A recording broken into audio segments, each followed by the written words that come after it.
ఓం నమః శివాయ, శ్రీమాత్రే నమః. మిత్రులకి, శ్రేభిలాషులకి, అలాగే నన్ను ఎంతగా ఆదరిస్తున్న యూట్యూబ్ ప్రేక్షకులందరికీ కూడా పేరు పేరు ధన్యవాదాలు. మిత్రులరా, మీ అందరికీ పరాదేవత ఎల్లవేళలా మీతో ఉండి మీ మనోవాంఛ నెరవేర్చాలని మనస్ఫూర్తిగా కోరుకుంటున్నాను. చాలామంది మిత్రులు, అక్క చెల్లెళ్ళు మెయిల్స్లోనూ కామెంట్స్లోనూ, గురువుగారు మాకు అన్నీ ఉన్నాయండి, కానీ మనశ్శాంతి లేదు.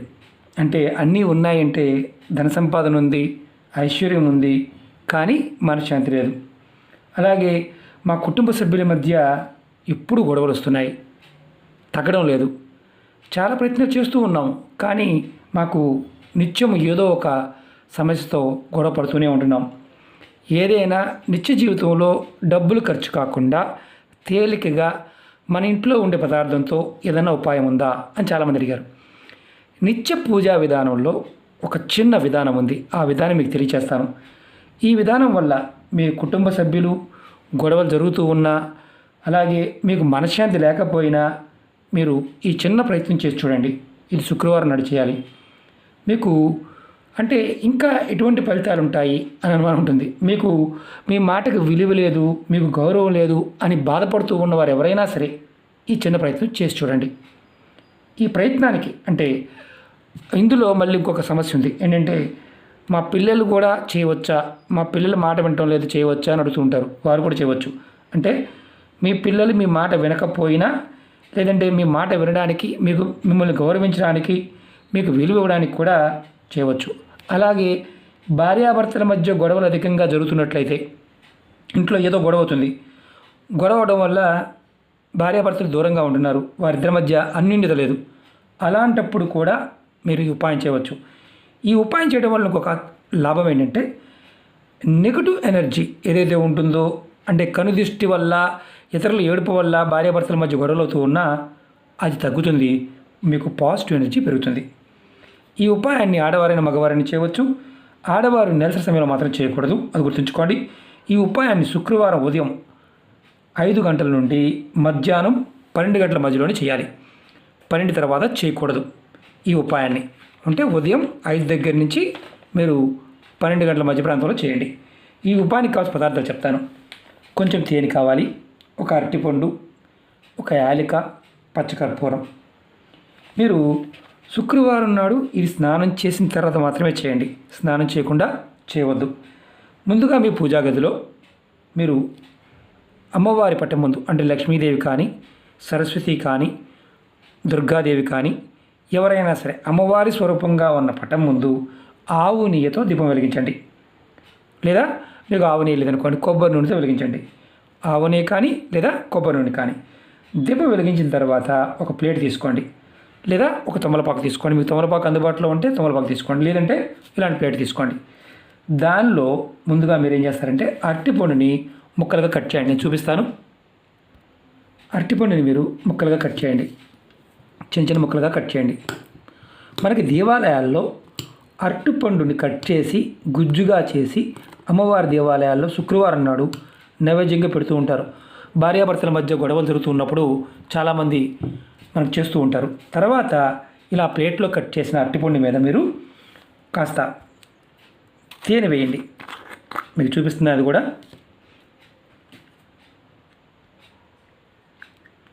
ఇది చూపించడం కోసం చేస్తున్న మిత్రులారా, గుర్తుంచుకోండి. ఇలా తేనె వేయండి. తేనె వేసిన తర్వాత మనం ఏదైతే మిగతా పదార్థాలను అవి ఎలా చేయాలో చెప్తాను. మీరు అమ్మవారికి దీపం పెట్టిన తర్వాత, దీపం వెలిగించిన తర్వాత మీరు ప్లేట్ తీసుకొని దానిలో మామూలుగా తమలపాకు మీద చేయవచ్చు. తమలపాకు అందుబాటులో లేకపోతే ఇలా ప్లేట్ తీసుకోండి. అరటిపండు కట్ చేసి ముక్కలకు కట్ చేసి తేనె పైన వేసి అమ్మవారికి నైవేద్యంగా పెట్టండి. తర్వాత నైవేద్యంగా పెట్టిన తర్వాత మీరు ఒక పచ్చకర్పూరాన్ని, ఒక యాలక తీసుకోండి. ఇదిగోండి పచ్చకర్పూరం, యాలక. నేను మీకు చూపిస్తున్నాను. పచ్చకర్పూరం వేశాను, పైన యాలక పెట్టాను. తక్కువ చేద్దాం, ఎందుకంటే ఎక్కువ పొగ వస్తుంది. ఇప్పుడు మనం ఇలా తీసుకొని ముందు అమ్మవారికి నైవేద్యంగా పెట్టిన ప్లేట్ ఇలా ఉంచండి. చూడండి, మనం ఏం చేయాలంటే ఇప్పుడు ఈ పచ్చకర్పూరాన్ని అలాగే యాలకని వెలిగించాలి. చూపిస్తాను కూడా మీకు.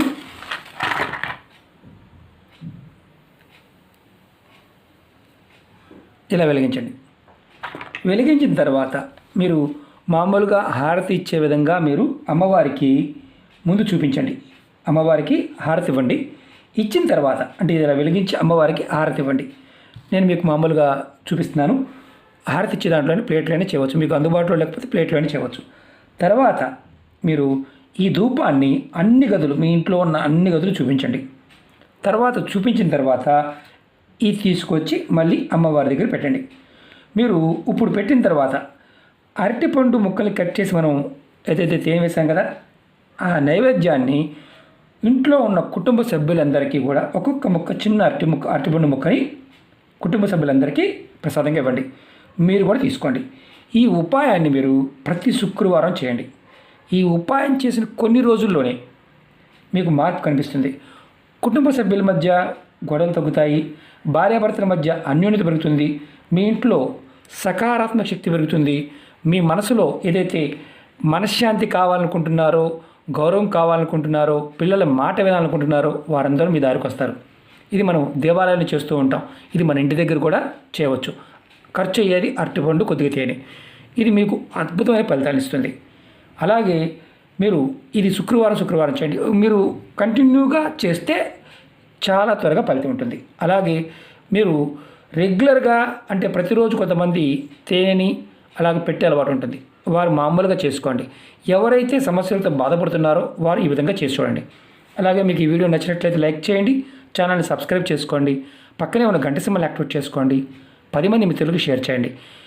ఎన్నో రకాల సమస్యల మీద వీడియోలు చేయడం జరిగింది. మీరు నా వీడియోస్లోకి వెళ్ళండి, అలాగే ప్లేలిస్ట్లోకి వెళ్ళండి, మీరు ఆచరించగలిగేదాన్ని ప్రయత్నించండి. ఒకటి గుర్తుంచుకోండి, ఇవి మన పూర్వీకులు మనకి జీవన విధానంలో భాగంగా చేశారు. దీనిని మనం ఎప్పుడైతే చేస్తామో పరిపూర్ణమైన విశ్వాసంతో, నమ్మకంతో చేయండి. ఫలితం 100% వచ్చి తీరుతుంది. పదార్థమే కదా, మనం రోజు చేస్తున్నాం కదా అనుకోవద్దు. మీరు పరిపూర్ణమైన విశ్వాసం, నమ్మకంతో ప్రయత్నం చేస్తే ఫలితం వచ్చి తీరుతుంది. అలాగే కొంతమంది అక్క చెల్లెళ్ళు మెయిల్స్లోను, కామెంట్స్లోను, గురువుగారు మాకు ఈ పాండమిక్ సమయంలో కుటుంబ పరంగా విపరీతమైన సమస్యలు ఎదుర్కొంటున్నాము అని చాలామంది అడిగారు.